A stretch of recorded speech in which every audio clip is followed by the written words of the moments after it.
우리는 오늘 로마서 1장 16절에서 17절의 말씀을 통하여서 지난주에 이어서 웨슬리 회심주일 복음을 깊이 경험하라 라고 하는 제목을 가지고 함께 은혜를 나누고자 합니다.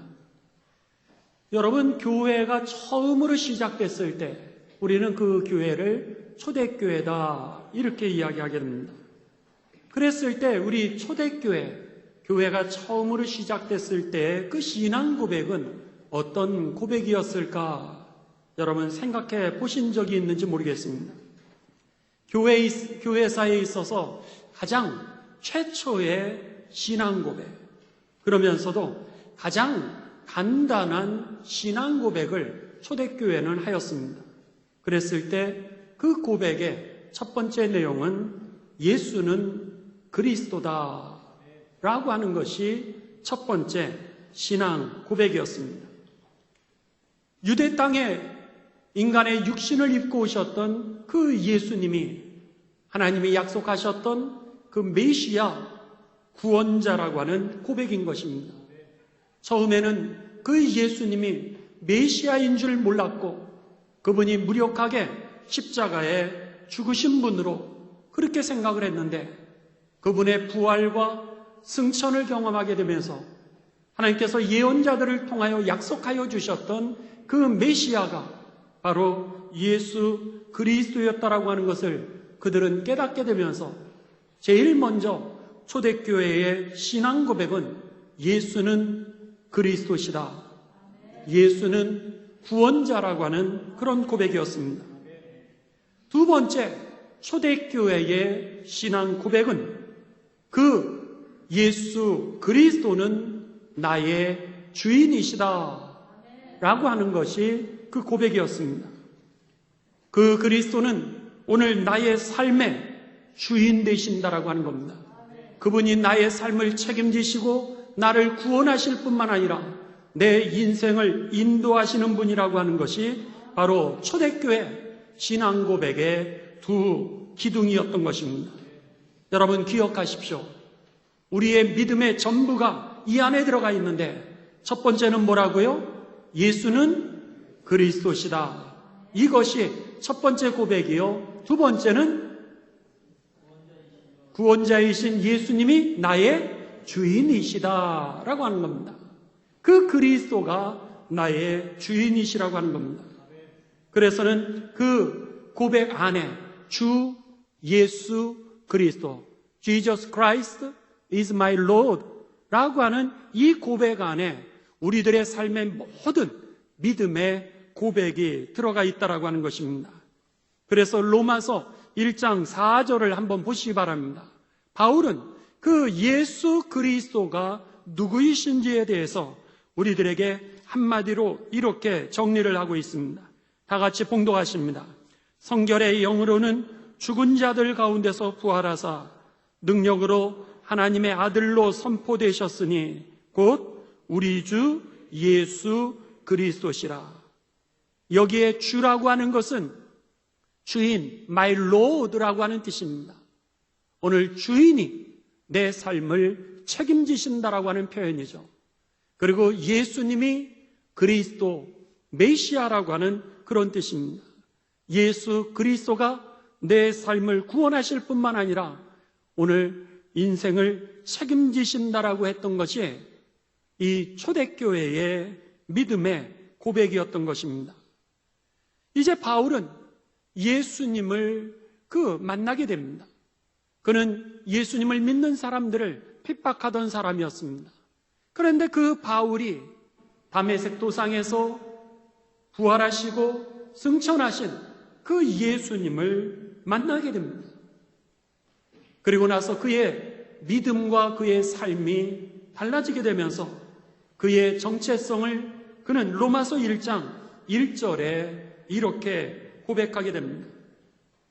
예수 그리스도의 종 바울은, 여러분 성경을 좀 찾으시기 바랍니다. 여러분들이 줄도 그시고 또 그 말씀을 다시 보실 때 이게 무슨 말인가 라고 하는 것을 아시면 거기서부터 믿음이 자라나게 되는 겁니다. 자, 로마서 1장 1절 같이 봉독하십니다. 예수 그리스도의 종 바울은 사도로 부르심을 받아 하나님의 복음을 위하여 택정함을 입었으니. 제일 먼저 사도 바울은 이제 자신의 신분, 내가 누구인가 라고 하는 것을 이렇게 고백합니다. 예수 그리스도의 종이다. 이 얘기는 반대로 얘기하면 예수 그리스도가 나를 책임지시는 주인이시다, 이런 표현입니다. 두 번째로 그의 사명에 대해서 이야기합니다. 그의 사명은 뭐냐면 이제 하나님의 부름을, 복음을 위하여 택정함을 입었다. 복음을 위하여서 택정을 입은 자라고 그렇게 고백합니다. 태어나 내가 해야 할 일은 복음을 전하는 일이다, 이런 고백이죠.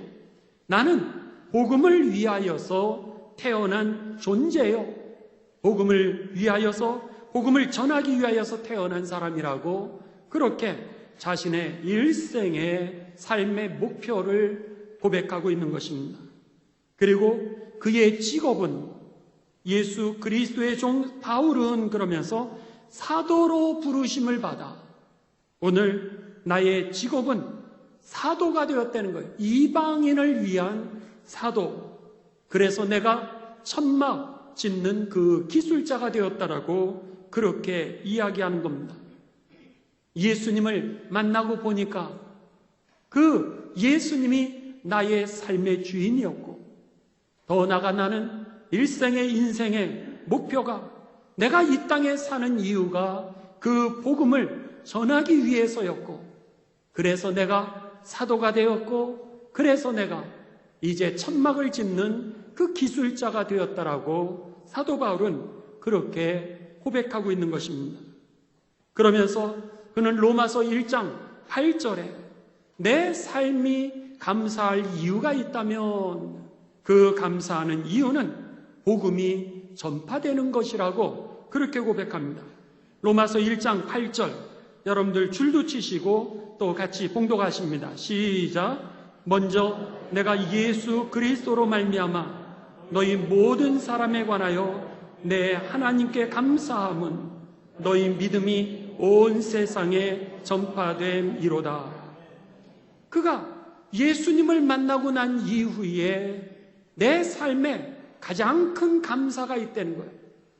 내 삶에 가장 큰 감사가 있다면 바로 복음이 여러분에게 전파되는 것, 그것이 나의 고백이 감사라고 그렇게 고백하고 있는 겁니다. 여러분들은 예수님을 만나시고 난 이후에, 그리고 예수님을 믿으시면서 여러분의 삶의 가장 큰 감사는 무엇입니까? 바울은 이야기할 때 낙지에, 이 낙도, 오지에 복음이 증거되는 것을 가지고 이 바울은 감사하였는데, 여러분들은 우리 젊은이들이 농화를 간다든지 아니면 단기 선교를 갔을 때 거기에 복음의 씨가 떨어지는 그것으로 여러분들 기뻐하십니까? 또 여러분, 때로는 우리가 피부색이 다른 사람들, 흑인이 될 수도 있겠고요, 아니면 백인이 될 수도 있을 겁니다. 다른 민족들에게 복음의 씨가 이제 뿌려졌을 때 여러분의 가슴에 막 불타는 감동이 여러분에게 있는가라고 하는 질문입니다. 사도 바울은 내게 감사할 일이 있다면 바로 복음이 전해질 때 내가 감사되는 거예요. 저와 여러분의 믿음도 오늘 주 예수 그리스도, 이 복음을 전하는 가운데 여러분 그 땅에 누구에게든지 그 복음이 전해질 때마다 감사와 감격 있는 삶이 되시기를 주님의 이름으로 축원합니다. 사도 바울은 로마서 1장 9절에 또 자신의 인생의 삶의 기도 제목이 무엇인지를 이렇게 고백하고 있습니다. 1장 9절 다 같이 봉독하십니다. 내가 그의 아들의 복음 안에서 내 심령으로 섬기는 하나님이 나의 증인이 되시거니와 항상 내 기도에 쉬지 않고 너희를 말하며 그랬습니다. 이것을 쉬운 성경으로 제가 다시 읽어드린다면, 나는 하나님의 아들에 관한 복음을 전할 때마다 기도 중에 늘 여러분을 생각하고 있습니다. 내가 전심으로 섬기는 하나님께서 나의 증인이 되십니다. 그랬습니다. 지금 내 기도 제목이 뭐라는 거요? 여러분에게 하나님의 복음이 전해지는 것이라고, 그의 기도 제목은 복음으로 성도들이 세워지는 것임을 고백하고 있다라고 하는 겁니다. 뿐만 아니라 오늘 성경 본문 말씀 바로 앞절입니다. 로마서 1장 15절에 보면 바울의 소원이 나와 있습니다. 바울의 소원, 우리 15절을 다 같이 봉독하십니다. 그러므로 나는 할 수 있는 대로 로마에 있는 너희에게도 복음 전하기를 원하노라. 내 삶에 간절한 소원이 있다면 그것은 오직 복음이 증거되는 것, 이것이 바로 바울의 소원이었다라고 하는 것입니다. 그러면서 자신의 삶을 바울은 또 이렇게 고백합니다.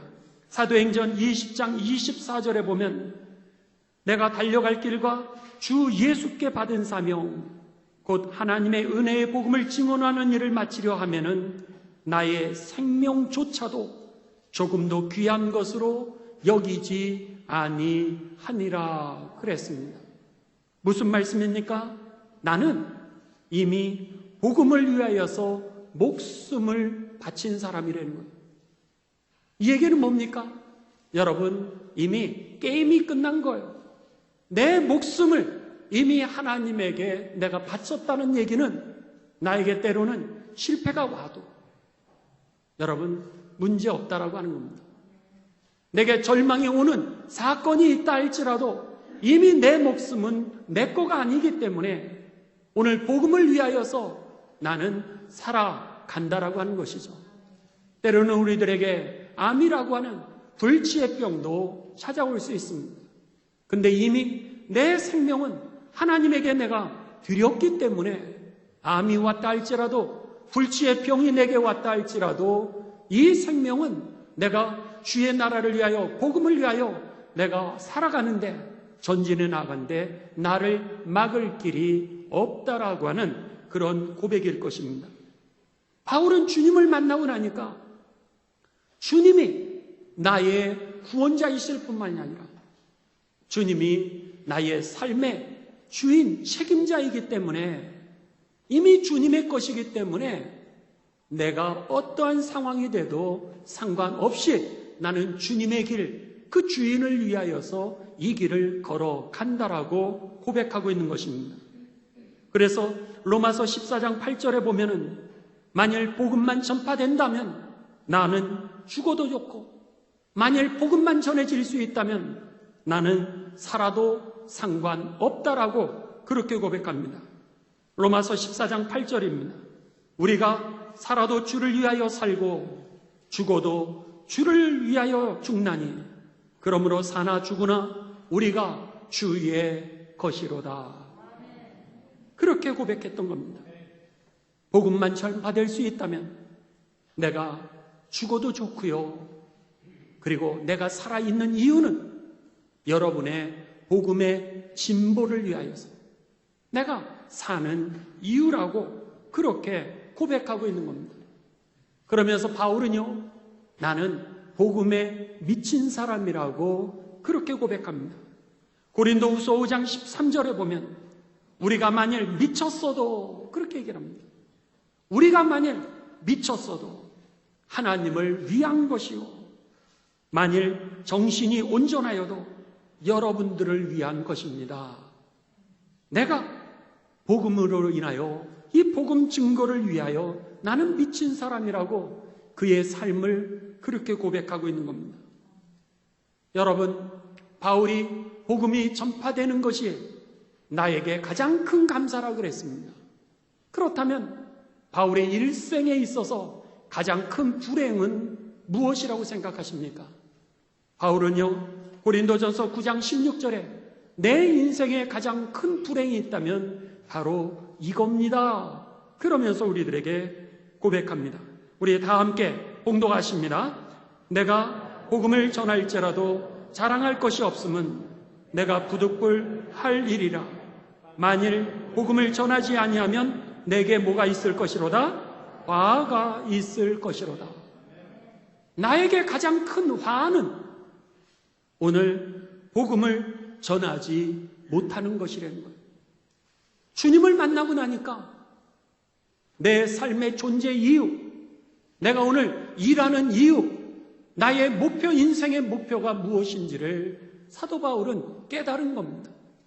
내 신분은 주님의 종이었다는 거예요.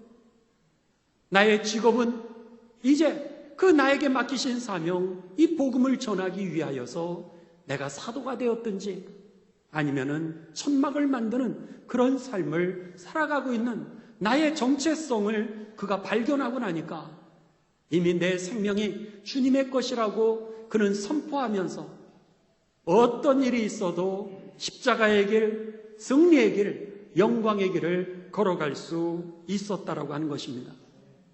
여러분, 오늘 바울은요, 그 하나님을 만난 이후에 그의 삶이 이렇게 달라지게 되었습니다. 오늘 본문 말씀을 보십시오.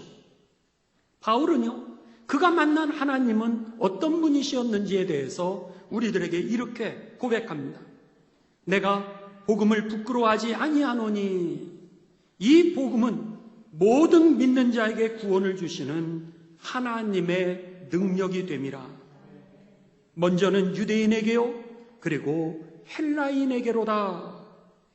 이 복음, 예수 그리스도, 그분이 만나고 나니까 그분은 어떤 분이냐면 모든 믿는 자에게 구원을 주시는 하나님의 능력이라는 거예요. 이 구원을 주시는 하나님의 능력이라고 하는 것을 독일의 신학자, 주경학자였던 케제만은 이렇게 표현합니다. 변화를 일으키시는 하나님의 능력이라는 거예요. 복음이 변화를 일으키는 하나님의 행동, 여러분 그게 무슨 뜻이죠? 하나님께서 변화를 일으키시는데 바로 이 예수님을 통하여서 오늘 우리가요 진흙탕에 빠져 있으면 그 진흙탕에 빠졌던 우리의 진흙을 깨끗하게 하나님께서 행동을 하시는데 누구를 통해서 행동을 하시냐면 예수 그리스도를 통하여서 행동을 하시더라는 거예요. 내가 아팠을 때 하나님께서 나를 치료하시는 거예요. 근데 하나님이 나를 치료하실 때 뭐라 그러시면 이 변화를 일으키는 치료하시는 하나님의 행동을 누구를 통하여서 일을 하셨냐면 예수 그리스도를 통하여서 하나님이 행동하셨다는 거예요. 그것을 깨닫게 된 거예요. 아, 예수 그리스도가 바로 내 삶의 주인이시고 예수 그리스도가 나의 삶의 구원자로 하나님께서 변화를 일으키시는 하나님의 행동이었구나. 이것을 그가 깨닫고 나니까 예수님이 나의 주인입니다. 예수님이 내 삶을 변화시키십니다. 예수님께서 나를 구원해 주십니다. 아, 이렇게 그가 고백할 수 있었다라고 하는 겁니다. 그 하나님을 만나고 나니까 그가요 그렇게 달라진 것처럼 여러분들이 잘 아시는 그 다윗의 일생을 돌아보면은 얼마나 어려운 생애였는지 모릅니다. 그가 그렇게 왕에게 충성하지 않았습니까? 그 충성스러운 부하였습니다. 그랬는데 그가 그렇게 생명을 걸고 충성했던 사울왕이 그를 갖다가 오히려 시기하고 질투하면서 그를 죽이려고 하죠. 거기에서 세상에 여러분 그런 어떤 배신이라고 하는 것을 그가 경험했을 겁니다. 가족들에게는 차별을 받았습니다. 아, 막내둥이니까 별 볼 일 없는 놈, 집에서도 그렇게 부름을 받았습니다. 네가 뭘 할 줄 알아? 이런 차별이었죠. 그리고 학대였습니다. 집에서 차별받고 학대를 받고 그렇게 충성을 했는데도 불구하고 이제 배신을 그가 경험하게 되고 그런 가운데 속에서도 그가 성공했습니다. 왕이 되었지만 이번에는 그 아들이 아버지를 반역해서 왕권을 뺏기 위하여 자녀들이 여러분 배신을 하게 됩니다. 그러니 얼마나 괴로운 생이었겠습니까? 학대, 차별, 배신, 가족으로부터의 여러분 이 등짐, 이 모든 것들 어떻게 그가 살아갈 수 있었겠습니까? 근데요, 이 다윗은 시편 34편 8절에 보면 그는 뭐라 그러면 너희는 여호와의 선하심을 맛보아 알지어다. 그럼 여호와의 선하심을 맛보아 알지어다. 그에게 피하는 자는 복이 있도다. 이렇게 얘기를 합니다. 자기가 상처받은 삶이었어요. 좌절할 수밖에 없고 절망할 수밖에 없는 삶이었는데 그가 하나님을 그 가운데 속에서 만나보니 그에게 피하는 자는 복이 있다라고 하는 것을 그가 깨닫게 된 것이죠. 그분이 내 삶의 주인이었어요. 그분이 나를 구원하시는 분이었어요. 그분만이 나를 위로하실 수 있었고 그분만이 약속을 지키시는 분이라고 하는 것을 그가 경험했던 겁니다. 그러니까는 시편 34편 1절부터 주 여호와 하나님을 여러분들 찬양하십시오. 그러면서 사람들에게 뭐라 그러면 너희는 여호와의 선하심을 맛보아 알지어다. 주님을 맛보아 알게 되면은 자연스럽게 여러분에게 환난이 있을 때, 고민이 있을 때, 상처가 있을 때 주님에게 피하게 될 것이요, 주님이 여러분들을 치료하시는 것을 경험하게 될 것입니다. 이렇게 고백하고 있는 겁니다. 여러분들 가운데 상처가 있습니까? 주님에게 피하시는 분들, 그 상처가 깨끗하게 씻음받게 되시기를 주님의 이름으로 축원합니다. 여러분에게 병의 문제가 있습니까? 예수님에게 피하는 가운데 전능하신 하나님의 능력으로 치유가 이루어지게 되시기를 주님의 이름으로 축원합니다. 다윗은 오늘 그 하나님이 누구신지를 경험했던 겁니다. 바울도 그 하나님이 누구신지를 경험하게 되면서 그가요, 나의 인생을 하나님께서 나의 주인 되고 구원 되신다라고 그렇게 고백했던 것입니다. 여러분, 맛보아 하는 게 얼마나 중요한지 모릅니다. 제가 이제 어느 글을 읽다가 어느 목사님께서 필리핀 마닐라의 그 북쪽에 페르난도라고 하는 도시에 갔다가 깜짝 놀라는 그 충격적인 한 일을 경험했던 글을 쓰셨던 것을 제가 이제 보게 되었습니다. 이 목사님이 필리핀 북부에 있는 페르난도라고 하는 그 도시에 가셨는데 거기 사는 그 어떤 사람이 콜라를 갖다가요 너무너무 좋아하는 겁니다. 콜라를 얼마나 좋아하는지 콜라에 밥까지 말아서 먹고 있는 모습을 보신 거예요. 충격이었다라고 하는 겁니다. 콜라를 좋아하는 정도가 아니라 밥을 말아먹는 정도라는 거예요. 여러분, 콜라를 좋아하니까 밥도 말아먹게 되는 겁니다. 오늘 이 다윗이 그런 거예요. 그 맛을 보니까 사울이 맛을 보고 나니까 그의 인생이 바울로 변화되었던 것이죠. 여러분, 코카콜라 그 회장이 이런 유명한 얘기를 하지 않았습니까? 내 혈관 속에는 피가 흐르는 것이 아니라 코카콜라가 흐르고 있다. 여러분, 피 검사를 좀 해봐야 될 것 같아요.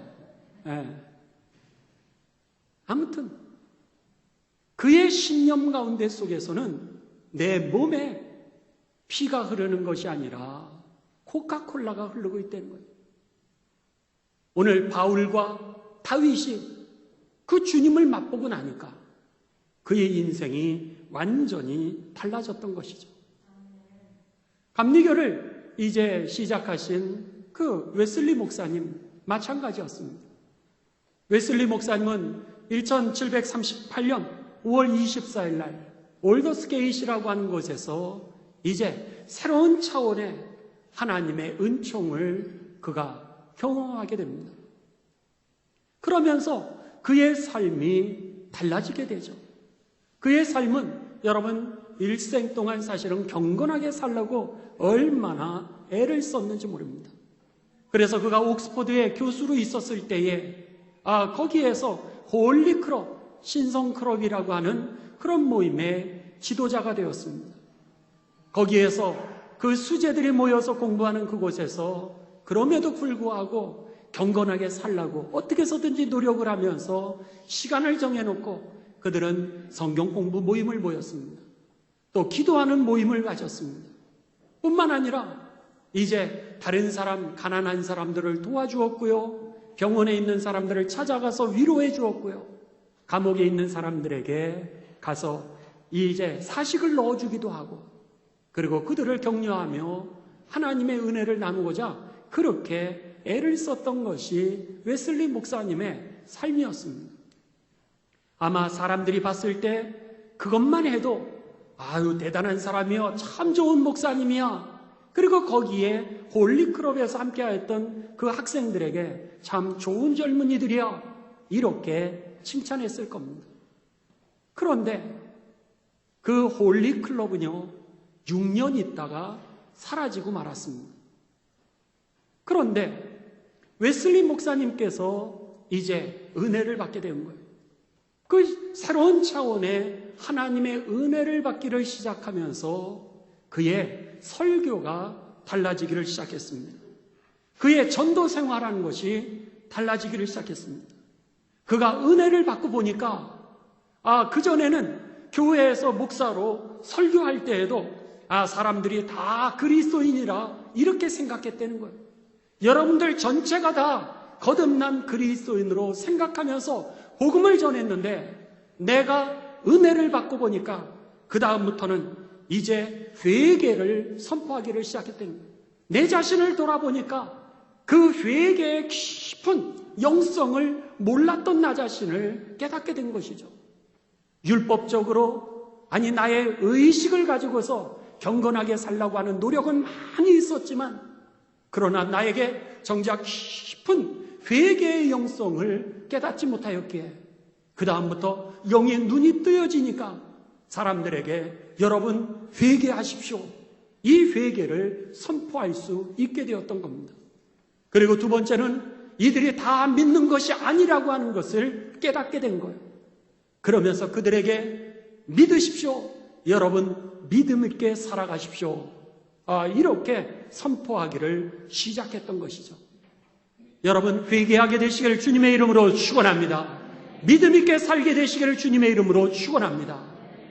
웨슬리 목사님이 그 은혜의 다른 차원을 경험하게 되면서 그 다음부터 그의 일기에 보게 되면은 그 이후로부터 나는 회개와 믿음에 대한 이 복음에 대한 설교 외에는 전하지 않게 되었다라고 그렇게 고백하고 있습니다. 더 나아가서 이 하나님의 은혜를 그가 경험하게 되면서 그 다음부터 전도하는 게 달라지기를 시작했습니다. 사람들에게 하나님의 말씀을 전하는데요, 사람들이 말은 그런 어떤 이 건초더미 같은 덤불이라고 그러죠. 그의 일기에 보면 덤불이라고 되어 있습니다. 그러니까 건초더미와 같은 그런 마른 나무떼기들, 숲과 같은 거기에 불이 붙기를 시작했다는 거예요. 말씀이 불이 붙기를 시작하면서 사람들이 일어나기를 시작하였고, 그리고 그때부터 풍성한 열매를 맺기 시작했다라고 하는 것이죠. 이상하죠? 그전에도 하나님의 말씀을 전했고 지금도 똑같이 하나님의 말씀을 전하는데 내가 은혜 받고 나니까 전하는 그 말씀이 열매를 맺기를 시작했다라고 하는 겁니다. 여러분, 우리들의 삶 가운데 우리들이 많은 사람들을 전도하려고 그럽니다. 그런데 왜 그들이 전도가 안 되는 겁니까? 그것은 내가 여러분 믿음의 체험에 확신이 없기 때문입니다. 그러다 보니까 오늘 우리들이 다른 사람에게 교회 와봐, 좋아, 이 얘기밖에 할 수 없게 되는 것이죠. 반면에 예수님 믿어, 그러면 네 병 주님이 고쳐주실 거야. 내가 치료에 체험이 있었다면 여러분 그렇게 이야기하게 되죠. 내가 꿈을 꿨는데 어떤 사람이 꿈을 꿨는데 이렇게 얘기하는 사람이 있습니까? 내가 꿈꿨는데 하나님이 이렇게 말씀하셨어. 이러해. 이렇게 얘기하지 않겠습니까? 절대로 삼자가 되지 않는다라고 하는 겁니다. 바울이 그 하나님이 나의 하나님이라고 하는 것을 그가 체험하게 되고, 다윗이 그 하나님이 살아서 나와 함께 하신다라고 하는 것을 체험하니까, 여러분 하나님의 선하심을 맛보아 아시기를 바랍니다. 주님께 피하는 자 절대로 여러분 실망하지 않으실 것입니다. 이렇게 이야기할 수 있었던 것이죠. 여러분, 그 이후로 이제 웨슬리 목사님이 복음을 전하면서 그 이전에 6년 동안 함께 하였던, 그렇게 내 노력으로 경건하려고 했던 이 홀리클럽은 그만 6년 만에 세상에서 사라지고 말았어요. 그런데 웨슬리 목사님이 은혜를 받고 복음을 전파하는데요, 그 다음부터는 그는 하루에 2번씩 3번씩이라도 설교할 수 있다면 그는 설교하기를 시작했고요. 그는요 매일같이 90마일, 한국으로 얘기한다면 킬로미터로 한다면 약 150km씩 내가 할 수만 있다면 가서 복음을 전하기를 시작했습니다.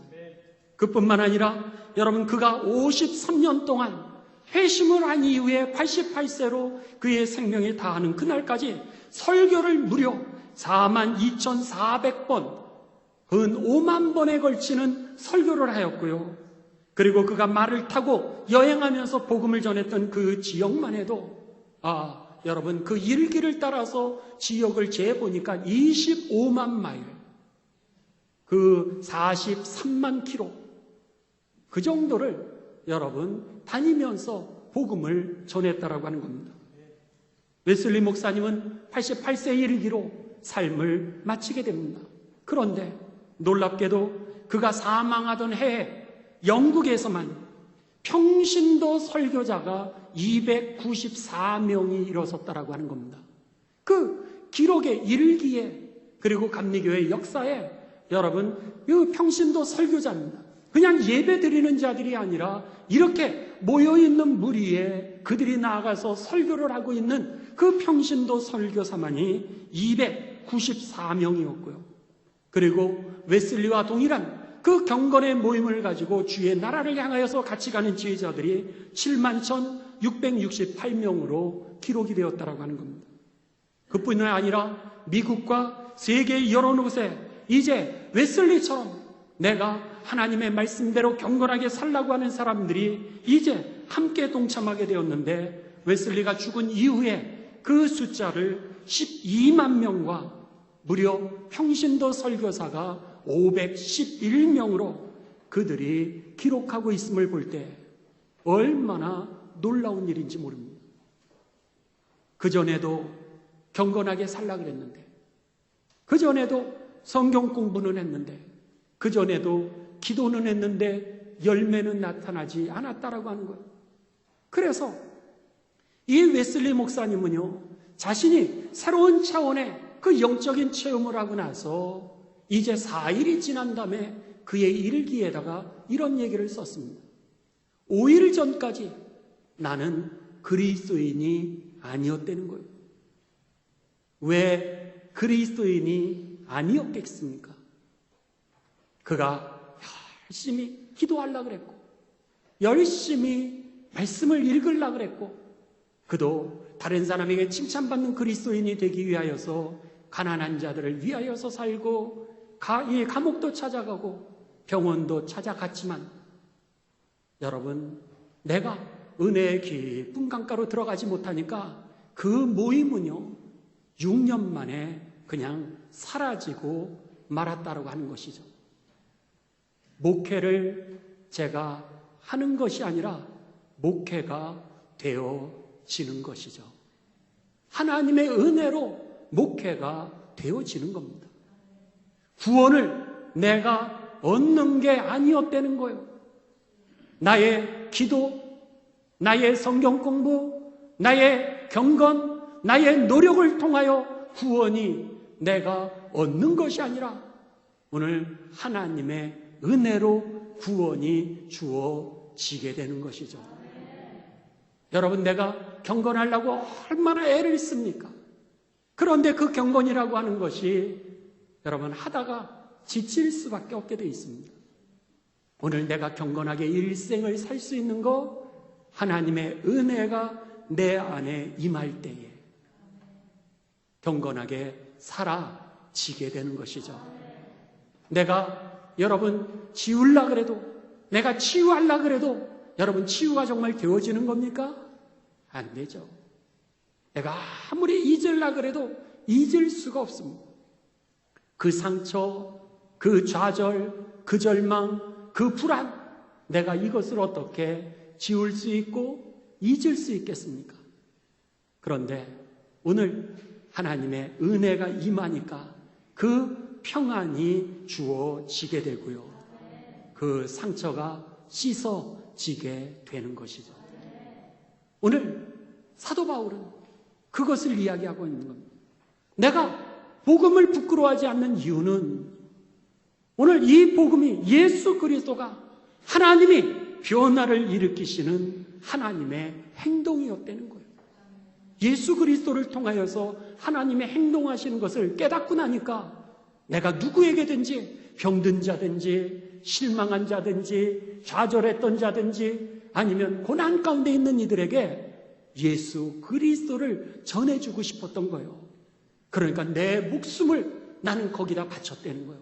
나는 예수 그리스도 복음을 전하는데 나는 미쳤다는 거예요. 저들에게 예수님이 전해지는 게 내가 감사하는 가장 큰 이유였고, 내가 복음을 전하지 못한다면 그것처럼 나에게 큰 불행이 없다라고 그렇게 고백했던 것입니다. 여러분, 우리는 이 웨슬리 회심주의를 맞이해서 다윗이 고백하는 것처럼 하나님의 선하심을 맛보아 알게 되시기를 주님의 이름으로 축원합니다. 맛보아야 여러분 오늘 우리의 믿음이 선포되는 것이죠. 예수님이 치유하실 거야가 아니라 예수님이 치유하셔. 이렇게 되어지는 겁니다. 교회 한번 나와봐. 주님이 너에게 평안을 주실 거야. 이렇게 얘기할 수도 있지만 주님이 너를 평안하게 하셔. 여러분 말이 아다르고 어다른데 오늘 내가 이 복음에 주님께서 주 예수 그리스도가 초대교회의 믿음의 고백이 아니었습니까? 여러분에게 예수 그리스도가 주인이 되는 1인칭이 될 때 나의 주, 나의 하나님이라고 하는 그런 경험이 있어지게 될 때 오늘 우리들은 다른 사람에게 복음을 전할 수 있게 될 것이요. 그들에게 열매가 맺혀지게 될 것입니다. 여러분, 사도 바울은 오늘 복음을 들으면서 자신의 경건을 넘어서 복음을 전하기를 시작했는데 여러분들 몇 사람을 전도하셨습니까? 몇 사람을 여러분이 제자로 일으켜서 그들이 설교자가 되었습니까? 오늘 바라기는 저와 여러분이 맛보아 믿음을 경험하는 가운데 주의 그 선하심을 마음껏 증거하고 그리고 많은 열매 맺는 삶이 되시기를 주님의 이름으로 축원합니다. 기도 많이 하십시오. 여러분 성경 많이 읽으시기 바랍니다. 그리고 여러분 그 말씀에 순종하십시오. 우리들이 매일같이 성경 한 장씩을 읽어가고 있습니다. 근데요, 건성으로 읽으시면은 일생 동안 건성으로 믿음 생활하게 될 겁니다. 우리가 하루 종일 나를 위해서만 살다가 10분도 헌신하지 못한다면 오늘 우리를 통하여서는 하나님의 열매가 나타나지 않게 될 겁니다. 은혜의 깊은 강가로 하나님의 선하심을 맛보아 알기를 원한다면 여러분 시간을 내십시오. 기도 많이 하시고요. 그리고 여러분이 읽는 그 성경 꼼꼼하게 10분이든 20분이든 시간을 내서 읽으십시오. 그리고 그 말씀에 성령이 여러분에게 하시는 그 말씀에 순종하십시오. 그리고 거룩하게 사십시오. 그 가운데 하나님의 선하심을 맛보아 복음을 누리는 데까지 나아가시고요. 그리고 변화받아 쓰임받는 생애가 되시기를 주님의 이름으로 축원합니다.